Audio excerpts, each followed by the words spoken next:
लोग क्या कहेंगे? दोस्तों, लोगों की बातों पर ध्यान मत दो। जितने लोग हैं उतनी बातें होती रहेंगी और हम इस दुनिया में सभी को खुश नहीं कर सकते हैं। आप अपने आज में खुश रहो, अपने प्रेजेंट टाइम्स में खुश रहो। आइए इसे एक छोटी सी कहानी के माध्यम से समझते हैं। यह कहानी एक राज्य में रहने वाले एक बूढ़े व्यक्ति और उसके बेटे के बारे में है, जो जंगल की लकड़ी को बेचकर अपने जीवन का गुजारा करता था। उसका एक लोअता बेटा था। उसका बेटा सेना में जाता था और वह दोनों काफ़ी गरीब थे। लेकिन वह जो बूढ़ा आदमी था, वह अपनी अजीब बातों और अपने सफ़ेद घोड़े के लिए जाना जाता था। बूढ़े व्यक्ति के पास एक बहुत ही सुंदर सफ़ेद घोड़ा था और पूरे राज्य में, आसपास के राज्यों में भी इतना सुंदर घोड़ा किसी के पास भी नहीं था, जिसके कारण राजा भी उस बूढ़े व्यक्ति से ईर्ष्या करता था। कई अमीर लोगों ने उस घोड़े को खरीदने की कोशिश की। राजा ने भी कई बार सोने के सिक्कों का दाम लगाया, लेकिन वह बूढ़ा आदमी किसी के भी लालच में नहीं आया। वह बूढ़ा व्यक्ति हर किसी से यही बात कहता था कि यह सिर्फ घोड़ा नहीं है, ये मेरे परिवार का एक सदस्य है। ये कोई संपत्ति नहीं है। मैं पैसे के लालच में आकर अपने परिवार के सदस्य को कभी नहीं बेच सकता। रात का समय हो गया था और वह बूढ़ा आदमी और उसका बेटा दोनों ने खाना खाने के बाद वह लड़का सो गया और उसके पिताजी धोंडे को सारा डाल के अपने घर के बाहर अपने बिस्तर पर सो गए। अगली सुबह जब वह बूढ़ा आदमी अस्तबल में घोड़े को लेने गया तो बूढ़े आदमी ने देखा कि घोड़ा अस्तबल में नहीं है।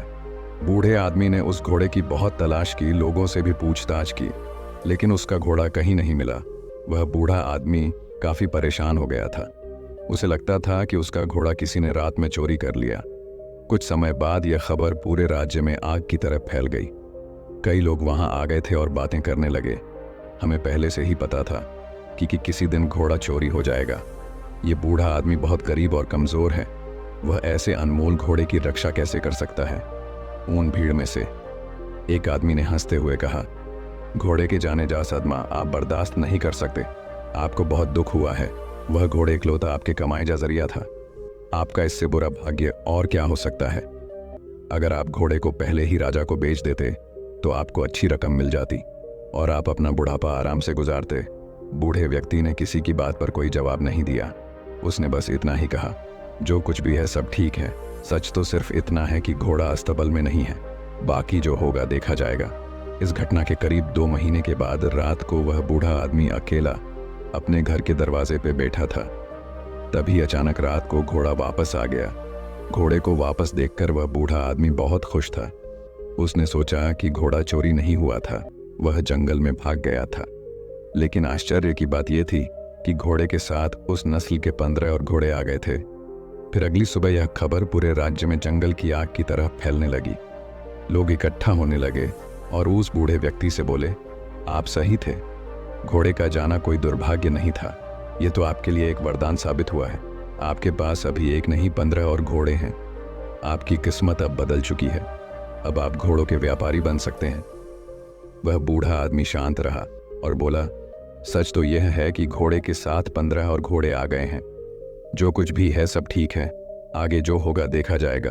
उस बूढ़े व्यक्ति के बेटे ने जंगली घोड़ों को वश में करना सीखना शुरू किया। लेकिन घोड़े जंगली थे तो जल्दी वश में नहीं आ रहे थे।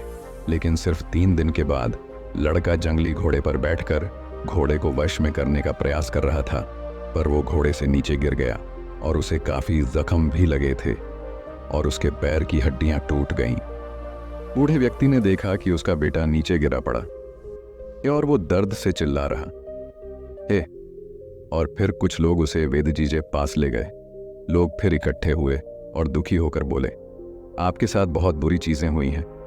15 घोड़े मिलना कोई आशीर्वाद नहीं था, बल्कि अभिशाप था। आपके इकलौते बेटे का पैर टूट चुका है। अब उसकी शादी कैसे होगी? गरीब आदमी बदकिस्मत है। लेकिन वह बूढ़ा आदमी लोगों की बातों से प्रभावित नहीं हुआ। उस बूढ़े आदमी ने कहा, सच तो यह है कि बेटे ने एक पैर खो दिया है। यह भी सच है कि अब मुझे उसके बुढ़ापे में उसकी मदद करनी होगी। लेकिन जो कुछ भी है सब ठीक है। आगे जो होगा देखा जाएगा। कुछ समय बाद राजा के पड़ोसी दुश्मनों ने एक विशाल सेना के साथ राज्य पर हमला कर दिया।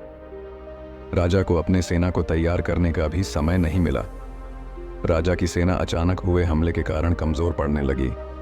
इसलिए राज्य के सभी युवाओं को भी न चाहते हुए जबरदस्ती सेना में ले लिया गया। राजा और उसकी प्रजा युद्ध दुश्मन का सामना कर रहे और दूसरी तरफ लेकिन उस बूढ़े आदमी का बेटा बच गया क्योंकि वह लंगड़ा था।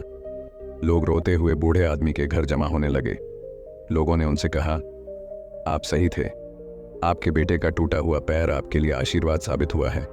उसे युद्ध में नहीं जाना पड़ा, लेकिन हम सभी बहुत परेशान हैं। हमारे बच्चे अब चले गए हैं। हमें नहीं पता कि वे युद्ध से वापस आएंगे या नहीं।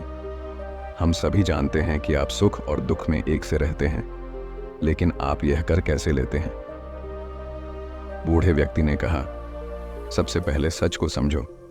सच सिर्फ इतना है कि तुम्हारे बेटे मातृभूमि की सेवा करने गए हैं। शायद यह तुम्हारी इच्छा नहीं थी, फिर भी वे चले गए। यह दुर्भाग्य है या सौभाग्य, कोई नहीं जानता। वह आगे बोला, जब तक आप लोग चीज़ों को अच्छा या बुरा कहने की आदत नहीं छोड़ेंगे, तब तक आप परेशान होते रहेंगे। भाग्य की देखभाल क्यों करनी है? अगर करना ही है तो अपने कार्यों का ध्यान रखें, अपने विचारों का ध्यान रखें और खुशी से जीवन जीते रहें। लाभ हानि भाग्य, यह जीवन के छोटे से छोटे हिस्से हैं। जिस तरह आप एक लाइन को पढ़कर पूरी किताब नहीं समझ सकते, उसी तरह आप एक घटना के आधार पर यह कैसे तय कर सकते हैं कि जीवन अच्छा है या बुरा। जो हमारे नियंत्रण में नहीं है, हम उसके बारे में राय बनाते हैं और अर्थहीन निर्णय देकर परेशान हो जाते हैं। जीवन की छोटी छोटी घटनाओं के बारे में निष्कर्ष निकालने के बजाय वर्तमान पल में रहे। जीवन इसी वर्तमान में है। खुश रहे और अपना काम करते रहे। आपको इस बात पर ध्यान देने की जरूरत नहीं है कि लोग क्या कहते हैं, भले ही वे आपके बारे में अच्छा या बुरा बोल रहे हों। यदि आप इस बात पर ध्यान देते हैं कि लोग क्या कहते हैं, तो आपका मन अपने आप बेचैन होने लगता है। इसलिए आपको अपने जीवन के महत्वपूर्ण कार्यों पर ध्यान देना चाहिए, जो आपको हमेशा आंतरिक खुशी देगा। बूढ़े आदमी के शब्दों ने लोगों को सोचने पर मजबूर कर दिया। शायद बूढ़ा सही था। लोगों को अपने बेटों की फिक्र तो थी ही, लेकिन अब उन्हें यह उम्मीद भी थी कि वह युद्ध जीतकर वापस जरूर आएंगे।